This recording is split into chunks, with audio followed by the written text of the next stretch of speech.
Thank you for staying with us. Let's take you back to our coverage of the unfortunate train bus accident that happened yesterday. Our reporter, Sarah Ayeku, has been monitoring developments with regards to that story and is standing by in Lassuth to give us more details. Sarah, quickly bring us up to speed with the state of those who were taking there, the victims that were taken to Lassuth. How are they recuperating? And were you able to speak with any of them? This is past 12, and this is more than 36 hours that this incident has happened.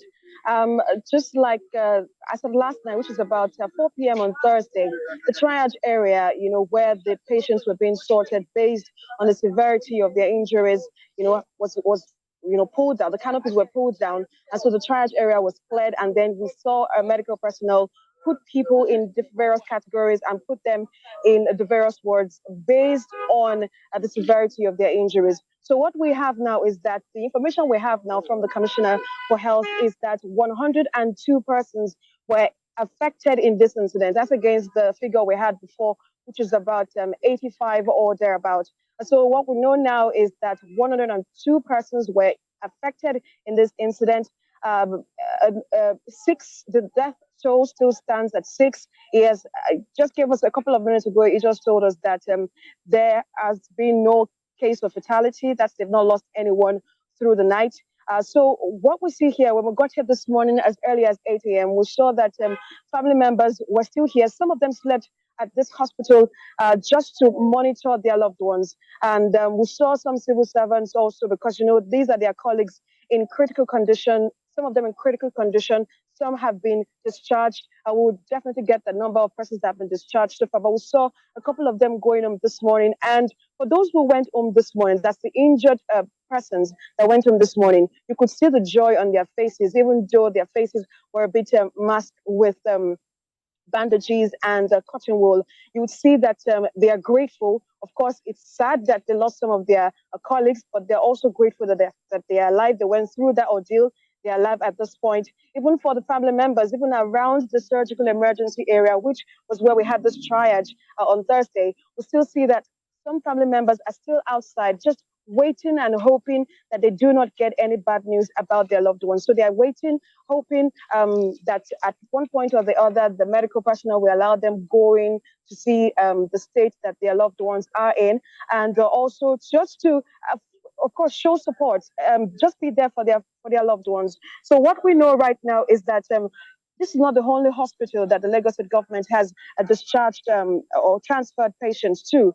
There are about 4 hospitals: Bagada General Hospital, Agege, the Toll Gate, the Trauma Center at Toll Gate, and then the Lagos Island Hospital. And so that's where these patients have been taken to. Earlier, there was a bit of argument between some security personnel, that's the hospital security personnel, and some of the families, because families are eager to see their loved ones, just to get any news about their loved ones. So there was this misinformation about where their loved ones are, if they were still at the surgical emergency ward or they've been transferred to other wards. So that was sorted out within minutes. And then you had family members also move to other wards to see if their family members are in those wards and not at the surgical emergency, because the ones at the surgical emergency are those still in critical condition. Right. Sarah, the state government held a briefing not too long ago. I believe the briefing is still on.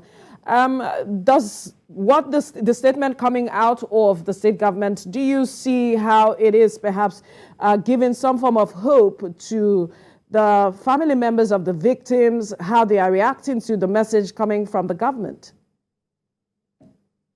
Of course, the briefing is still on. So what we see is that the Lagos State government has given assurances at different times, explaining the process of an emergency, which is what we've seen them do since Thursday till this morning. So what you see is that they've explained what the triage means. And the commissioner had said earlier at the briefing that the triage was able to help them reduce the number of fatalities, which is 6. 2 bodies were recovered at the scene of the incident, which is at PWD Junction. Then 4 other bodies, where 4 other persons were confirmed dead here at the hospital. And so the triage to an extent has helped reduce the number of fatalities.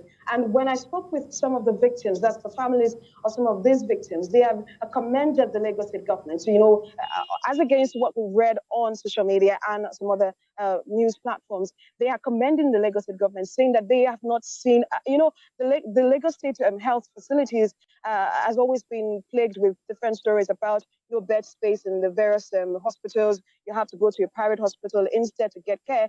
But as against what they saw yesterday, it was a different story. They saw that there were enough beds, for the victims that were involved in this incident. Sarah, the maximum care was given to these patients. Right. We'll definitely keep tabs with you for developments out of lawsuits. Thank you, Sarah.